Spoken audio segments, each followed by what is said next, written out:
हाँ, तो हम लोग आज अभ्यास 2D को हल करेंगे। और जैसा कि 2D में पहला प्रश्न है, निम्नांकित संख्या रेखा द्वारा विभाजन तथ्य को बताइए कि ये जो संख्या रेखा है किस तरह से इसको विभाजित कर रहा है। तो पहले हम देखेंगे कुल कितने हमारे खाने हैं। यहाँ से गिनेंगे 1 2 3 4 5 6 7 8 9 10 11 कुल 12 खाने हैं। यानी जो पहले का आंसर होगा कुल हमारे टोटल खाने कितने हैं 12 हों। और 12 को कितने खानों में विभाजित कर रहा है, देखिए यहाँ पे कितने कितने खानों का गैप है, 1 2 1 2 1 2 1 2 1 2। यहाँ पर भी देखें तो 1 2, मतलब हमेशा क्या है, दो दो खाने पे 12 खानों को विभाजित किया जा रहा है। तो 12 भागे 2 यानी कितना आएगा 6। तो यहाँ से हम देखेंगे तो देखिए यहाँ पे 1 2 3 4 5 और 6, यानी उत्तर क्या आ रहा है 6। 12 भागे 2 बराबर 6 इसका आंसर आएगा। और दूसरा सवाल जो है यहाँ पे कह रहा है कि 21 भागे 3 बराबर 7 संगत गुणात्मक तथ्य, इसका क्या होगा 3 गुणे 7 बराबर 21।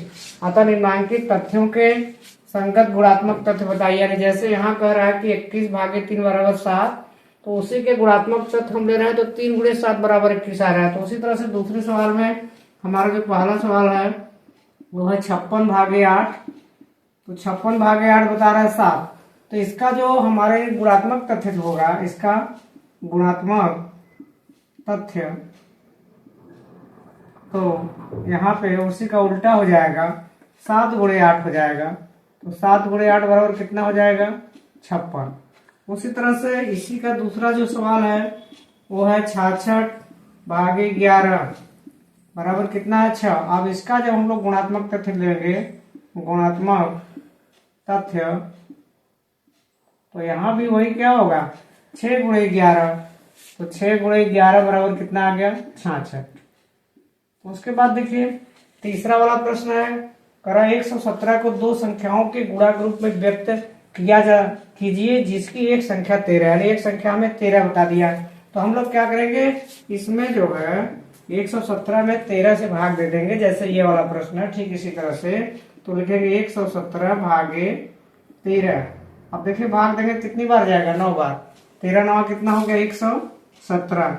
अब जो है उसी की तरह अगर हम इसका गुणात्मक तथ्य लिख देंगे गुणा रूप में, गुणात्मक तथ्य, गुणात्मक तथ्य, तो यहाँ पे क्या आएगा 9 गुणे 13। तो लिखेंगे 9 गुणे 13 बराबर कितना हो गया 117। यानी दूसरी संख्या कितनी आ गई, जो कर रहा है कि दो संख्याओं के रूप में जिसकी एक संख्या 13 है, तो दूसरी संख्या कितनी हो गई, दूसरी संख्या हो गई 9। पहली संख्या 13 है, दूसरी संख्या क्या हो गई 9। उसके बाद देखिए चौथा प्रश्न जो है उसमें कह रहा है क्या कोई ऐसी संख्या है जिसको उसी में उसी का भाग दिया जाए तो वही संख्या प्राप्त होना चाहिए। तो ऐसी संख्या 1 है, क्योंकि 1 में 1 का भाग देंगे तो 1 आएगा। और पांचवा प्रश्न क्या है कि किसी पहली संख्या को दूसरी में भाग दें या दूसरी संख्या को पहली में दे तो क्या वही आता है। तो ऐसा नहीं होता है। एक उदाहरण के तौर पे हम ले लेंगे, चौथे का तो आंसर 1 हो जाएगा। और पांचवें का जो आंसर है, पांचवें के आंसर के लिए हम लोग जब करेंगे तो मान लीजिए उदाहरण के तौर पे लेते हैं। देखिए अगर हम लोग यहाँ पे 8 में 4 का भाग देते हैं तो कितना आएगा 2। लेकिन अगर वही उल्टा कर दिया जाए, 4 में 8 का भाग दे तो 2 नहीं आएगा, बल्कि इसको हम लोग 4/8 लिखेंगे। और 4/8 लिखेंगे, फिर काटेंगे, 4 एकम 4, 4 दूने 8, 1/2। या ऐसे भाग देकर देखते हैं, जैसे भाग देकर के हम लोग देखते हैं 4 में,